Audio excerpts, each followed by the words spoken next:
മമ്മൂട്ടി നായകനായി എത്തുന്ന തെലുങ്ക് ചിത്രമായ യാത്രയുടെ രണ്ടാം ഭാഗം റിലീസിനൊരുങ്ങി.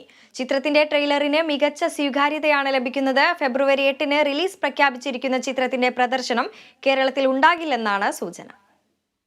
മമ്മൂട്ടി ആരാധകർ കാത്തിരിക്കുന്ന ചിത്രമാണ് യാത്ര 2. ചിത്രത്തിന്റെ ആദ്യ ഭാഗം മമ്മൂട്ടി യാത്ര എന്ന ഹിറ്റ് ചിത്രത്തിൽ ആന്ധ്രാപ്രദേശ് സംസ്ഥാനത്തിന്റെ മുഖ്യമന്ത്രിയായ YS രാജശേഖര റെഡ്ഡിയായിട്ടായിരുന്നു വേഷമിട്ടത്. മഹി രാഘവിന്റെ സംവിധാനത്തിലുള്ള ചിത്രത്തിൽ YS ജഗൻമോഹൻ റെഡ്ഡിയുമായിട്ടാണ് ജീവ എത്തുന്നത്. ഒന്നാം ഭാഗത്തിൽ മമ്മൂട്ടിയുടെ കഥാപാത്രത്തിനാണ് പ്രാധാന്യമെങ്കിലും യാത്ര 2-ൽ ജഗൻമോഹൻ റെഡ്ഡിയായി വേഷപ്പെടുന്ന ജീവയായിരിക്കും നായകൻ. YSRന്റെ മരണവും പിന്നാലെ ജഗൻമോഹൻ ജയിൽവാസവും YSR കോൺഗ്രസ് പാർട്ടി രൂപീകരണവും ട്രെയിലറിൽ കാണിക്കുന്നുണ്ട്.